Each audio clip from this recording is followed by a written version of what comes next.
Good morning students. कल हमने chapter 4 सांवले सपनों की याद के क्वेश्चन आंसर किए थे। आज हम काव्य खंड का chapter second 10th chapter 9th हमने कबीर किया था। 10th चैप्टर शुरू करेंगे आज। फिर इस चैप्टर को करने के बाद हम एक कविता का चैप्टर और करेंगे, देन हम ग्रामर का टॉपिक करेंगे। तो आज हम शुरू करने जा रहे हैं चैप्टर 10th वाक। जैसे कबीर के जो रचना थी उनको साखी शब्द रामायणी कहते हैं। सूरदास की रचनाओं में दोहे होते हैं। ऐसे ही इस कवित्री ललदद के ने जो लिखा है उनको वाक कहा जाता है। वाक का वैसे तो मतलब होता है वाक्य। ये जो चैप्टर है, ये जो कविता है, ये कश्मीरी कवित्री ललदद के द्वारा लिखी गई है, जिसमें कि उसने ईश्वर प्राप्ति के लिए अपने जो प्रयास व्यर्थ हो रहे हैं उनकी चर्चा की है और उसके बारे में वो जो बाह्य आडंबरों और दिखावे को जो वो उनके अनुसार गलत है। उन कवित्री का ये मानना है कि सच्चे मन से अगर हम मन के अंदर ईश्वर का ध्यान करेंगे तभी हम ईश्वर को पा सकेंगे। तो प्रस्तुत जो काव्य खंड है इसमें कश्मीरी कवित्री, ये कश्मीरी कवित्री थी, कश्मीर की रहने वाली थी।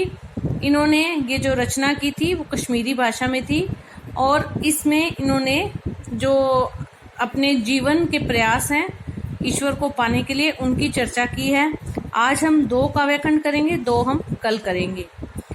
रस्सी कच्चे धागे की खींच रही मैं नाव, जाने कब सुन मेरी पुकार, करें देव भव सागर पार। पहले तो आप शाब्दिक अर्थ देखो, चीजें देखो। नाव को खींचने के लिए एक रस्सी होती है ना, जब पानी में या सागर में, भव सागर, ये भव सागर का मतलब संसार रूपी सागर। नाव किस में चलती है? पानी में। पानी में नाव को खींचने के लिए एक रस्सी होती है और अगर वो रस्सी कच्ची हो तो वो रस्सी खींचने से टूट जाएगी और नाव डूब जाएगी। अब इसका आध्यात्मिक अर्थ लो। रस्सी कच्चे धागे की खींच रही मैं नाव, जाने कब सुन मेरी पुकार, करें देव भव सागर पार। यहाँ पे नाव क्या है? मनुष्य का शरीर। और उसकी रस्सी, उस नाव को खींचने की रस्सी कौन है? हमारी सांसें। हम जो श्वास लेते हैं ना, हमारी सांसें चल रही हैं तभी तक हम जीवित हैं। श्वास बंद होने के बाद तो कोई भी नहीं रखता, अंत्येष्टि हो जाती है, कोई शरीर को दफना देता है जमीन के अंदर, कोई जला देता है। तो इस तरह से इस शरीर रूपी नाव को खींचने की रस्सी कौन है? हमारी सांसें। और वो सांसें कच्चे धागे के जैसी हैं, कभी भी टूट सकती हैं। कच्चे धागा क्या होता है? जो कभी भी टूट जाता है। तो ये जो हमारी सांसें हैं वो भी कभी भी टूट सकती हैं। इसलिए कवित्री कहती है कि मैं इस जीवन रूपी नाव को सांसों रूपी धागे से, डोरी से खींच रही हूँ और ये डोरी जो है, ये जो धागा है वो बहुत कच्चा है, कभी भी ये धागा टूट सकता है। तो कवित्री कहती है, जाने कब सुन मेरी पुकार, करें देव भवसागर पार। भवसागर मतलब संसार रूपी सागर। तो कवित्री कहती है, ईश्वर कब मेरी पुकार को सुनेंगे और मुझे इस संसार रूपी सागर से पार करेंगे। अर्थात कवित्री का कहना है कि अगर ईश्वर की कृपा हो जाएगी तो ये जो कच्चे धागे वाली रस्सी है ना, ये भी नाव को पार ले जा सकती है। अर्थात हमारे शरीर को इस संसार से, भव सागर मतलब संसार रूपी सागर से निकाल सकती है। पानी टपके कच्चे सकोरे, व्यर्थ प्रयास हो रहे मेरे, जी में उड़ती रह रहे हुक, घर जाने की चाह है गेरे। सकोरे होता है मिट्टी का बना हुआ बर्तन, लोटे टाइप शेप में ना मिट्टी के बर्तन बने होते हैं जिनको सकोरे कहते हैं। उनमें ना पानी, लस्सी, चाय पी जाती है। तो अगर वो कच्चा हो, पूरी तरह से पकाया हुआ ना हो, तो उसमें से पानी टपकता है, लीक होता है।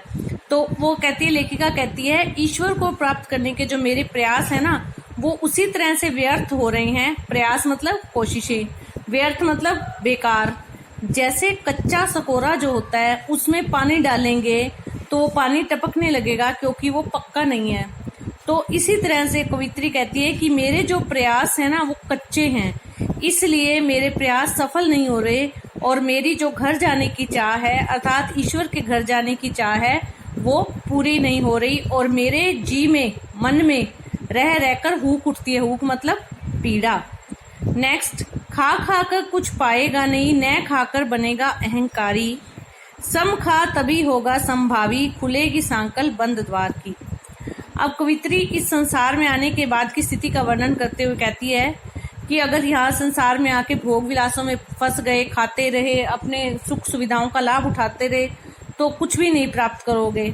ये सुख सुविधाएं माया जाल हैं। खा खा कर कुछ पाएगा नहीं, अर्थात इन सुविधाओं का लाभ उठाकर कुछ नहीं पाएगा। और अगर तू तप ध्यान करना शुरू कर देगा, खाएगा नहीं, व्रत करने शुरू कर देगा, तो तू अहंकारी बनेगा। न खाकर बनेगा अहंकारी। फिर तेरे मन में अहंकार आ जाएगा कि मैं तो बहुत बड़ा तपस्वी हूँ, मैं तो बहुत बड़ा त्यागी हूँ, मैंने भोजन का त्याग कर दिया, मैंने परिवार का त्याग कर दिया। तो अब वो कहती है कि खा खाकर भी कुछ नहीं पाएगा, ना खाकर अहंकारी बन जाएगा। सम खा तभी होगा संभावी, खुलेगी सांकल बंद द्वार की। कवित्री कहती है कि इसलिए तू इन दोनों के बीच का रास्ता अपना, यानी ना तो सब कुछ त्याग करो और ना ही इसमें फंसे रहो। इसके बीच का रास्ता यानी इस संसार में रहकर ईश्वर के का ध्यान करो और अपने मन को सही रास्ते पर लगाओ, तभी तेरा कल्याण होगा। सम खा यानी इन दोनों के बीच का रास्ता अपना, तभी तू संभावी होगा, तभी तेरा कल्याण होगा। और तभी खुलेगी सांकल। सांकल होती है कुंडी। आजकल के दरवाजों में तो ये हैंडल लॉक होते हैं या चिटकनी वाली होते हैं। पहले क्या होता था, एक जंजीर वाली होती थी। दरवाजे जो होते थे ना, वो सांकल से बंद होते थे। कुंडी होती थी, उसमें वो जंजीर डाल दिया करते थे। तो बंद द्वार की सांकल अर्थात बंद द्वार की कुंडी कब खुलेगी? जब तू संभावी होगा, जब तू ईश्वर को प्राप्त करने के लिए बीच का रास्ता अपनाएगा, तभी तू सफल होगा। आज हम ये 2 ही काव्यांश करेंगे, बाकी के 2 काव्यांश कल करेंगे। धन्यवाद।